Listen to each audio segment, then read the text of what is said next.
আসসালামু আলাইকুম। কাছে বা দূরে যেখান থেকে আমার ভিডিওটা দেখছো সবাইকে অসংখ্য ধন্যবাদ। আমি সীমা, বগুড়া থেকে আজকে নতুন একটা ব্লগ শুরু করছি। যেহেতু বাবার বাড়িতে ঘুরতে এসেছি, তো এখন আমার রান্নাবান্না ছাড়াই বেশিরভাগ ব্লগগুলো হবে। এই তো সকাল সকাল ঘুম থেকে উঠে মা দেখি রুটিটা একদম ভেজে রেডি করে রেখেছে, যেন আমি আর ছেলে ঘুম থেকে উঠে খেতে পারি।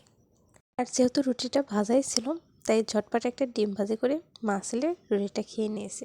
যেহেতু বাবার পেটে এসেছি আর নিজের কষ্ট করে রুটিটাও বানানো লাগে না, তো এখন আগে রুটি খেতাম একটা করে, এখন খাচ্ছি দুইটা করে। তো আমার দুইটা আর আমার ছেলের জন্য একটা নিয়েছি। তো মা ছেলে ডিম ভাজি দিয়ে সকালের নাস্তাটা সেরে নেব। আর এটাকে তো আমরা জাতা বলি। মা দেখছি দুপুরে রাত্রে একটু তিল ভর্তা খেতে চেয়েছে, মা তিল ভর্তা করবে। তো এই জাতাটা দিয়ে মা তিলটা ডলছিল। তো আমি ওখানে বসে থেকে খুব মজা করে দেখছিলাম, আমার জিনিসটা খুব বেশি ভালো লাগছিল। তো মা একটু ব্যস্ত হয়ে পড়েছিল একটা কাজে, তো ওই ফাঁকে আমি একটু ট্রাই করে নিলাম কীভাবে তিলটা ডলে। আর এটা আমার লাইফে ফার্স্ট টাইম এক্সপিরিয়েন্স। আমার কিন্তু খুব ভালো লেগেছে যে একটা লাঠির সাহায্যে এভাবে ঘোরালে তিলগুলো নিচ থেকে বের হয়ে যায় আর তিলের উপরের ছালটা একদম উঠে আসে। তো এটা দেখতে যতটা ইজি মনে হয়, এটা ঘোরাতে নিলে কিন্তু হাতটা অনেক বেশি লেগে আসে। যেহেতু আমি বাসায় ক্যামেরা স্ট্যান্ডটা নিয়ে আসিনি, তো এক হাত দিয়ে ফোনটা ধরেছিলাম আর অন্য হাত দিয়ে এভাবে ভিডিও করছিলাম। তো জিনিসটা আমার কাছে খুব বেশি মজা লেগেছে। আর আমি বারবার একটু ঘোরাচ্ছিলাম আর নিচ থেকে তিলগুলো বের হয়ে আসছিলো।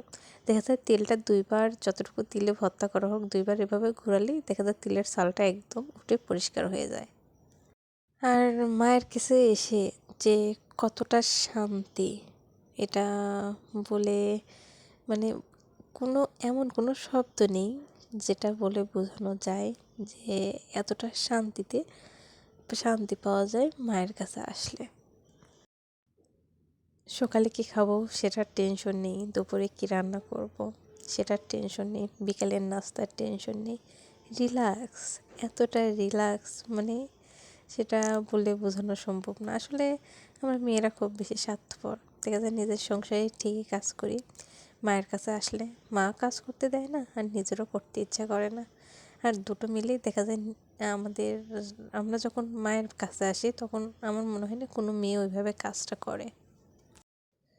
আর এভাবে তো আমি তিলটা ডলছিলাম। আসলে আমার হঠাৎ করে বাবার বাড়ি এসে আমার সত্যিই খুব বেশি ভালো লাগছে।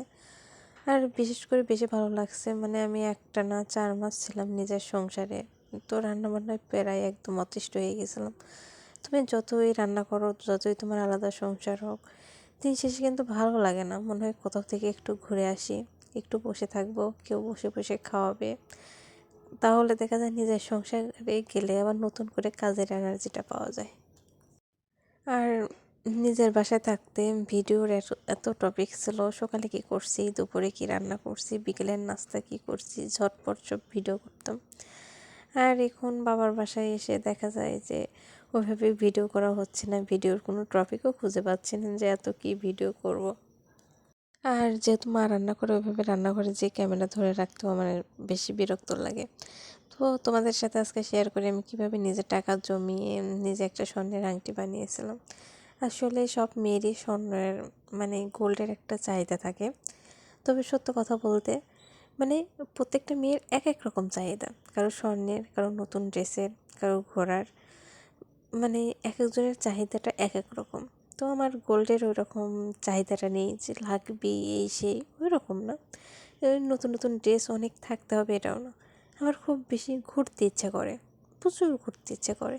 দেখা যায় আমার বাচ্চা ছোট, ওইভাবে কোথাও যেতে আমার খুব বেশি ঝামেলা লাগে যে বাইরে গেলেই বাচ্চা টয়লেট করবে কোথায়, বাচ্চার খাবার সমস্যা, বাচ্চা জার্নি করতে বিরক্ত হয়ে যায়, এজন্য কোথাও যাওয়া হয় না। তো তোমাদের সাথে শেয়ার করি আমি কীভাবে স্বর্ণের আংটিটা বানিয়েছিলাম। আর যেহেতু প্রত্যেক মাসে আমার হাজব্যান্ড আমাকে কিছুটা হাত খরচের টাকা দেয় আর বাজার খরচের টাকা থেকেও কিছুটা বাঁচে, তো ওই টাকাগুলো জমিয়ে না রেখে দেখা যায় নিজের শখের কিছু বানাতে পারলে ভালো লাগে। দেখা যায় সবসময় পরার জন্য আংটি, আর এই সিম্পল আংটিগুলো সবসময় পরে, এগুলো একটু বড় সাইজের, সবসময় পরতে আমার অন্তত বিরক্ত লাগে। যে কাজ করতে নিলে জামার সাথে লাগে, ওড়নার সাথে লাগে।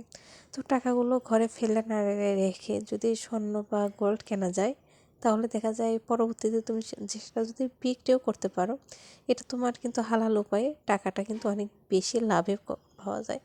আগে যেমন স্বর্ণের ভরি 60,000 70,000 টাকা ভরি ছিল, মাঝখানে 1 লাখ। এখন তো আমি সেদিন স্বর্ণের দোকানে গিয়ে শুনলাম যে স্বর্ণের বর্তমান বাজার দর লেগেছে মানে 21 ক্যারেটেরটা লেগেছে 1,23,000, আর 22 ক্যারেটেরটা লেগেছে 1,30,000। আমার দেখা যায় স্বর্ণের হচ্ছে যে মোটা চুড়িগুলো হয়, যেটা আমরা রুলি বলি, ওইটা আমার আছে। কিন্তু সবসময় পরার জন্য যে সিম্পল যে স্বর্ণের যে চুড়িগুলো থাকে ওটা মানে, তো ভাবছিলাম একটা মানে একজোড়া সিম্পল স্বর্ণের চুড়িটা বানাবো। তো স্বর্ণের দাম শুনে তো মাথায় নষ্ট যে কেন আগে বানাইনি। তো এখন এত টাকা মানে স্বর্ণ কেনার মতো এখন আর অবস্থা নেই। আমার কাছে মনে হয় যে জিনিসের দামটা একবার বেড়ে যায় সেটা আর কখনো কমে না। তো অনেকবার ভেবেছি 1 লাখ টাকা স্বর্ণের দাম হয়েছে, হয়তো বা কমে আসবে। আর এদিকে মায়ের বাসায় এসেছি, মা তো পিঠা করে খাওয়াবে, এটা তো মানে নতুন বিষয় না। তো আজকে তেলপিঠা বাসায় করা হয়েছিল আমার আর আমার ছেলের দুজনের অনেক পছন্দ।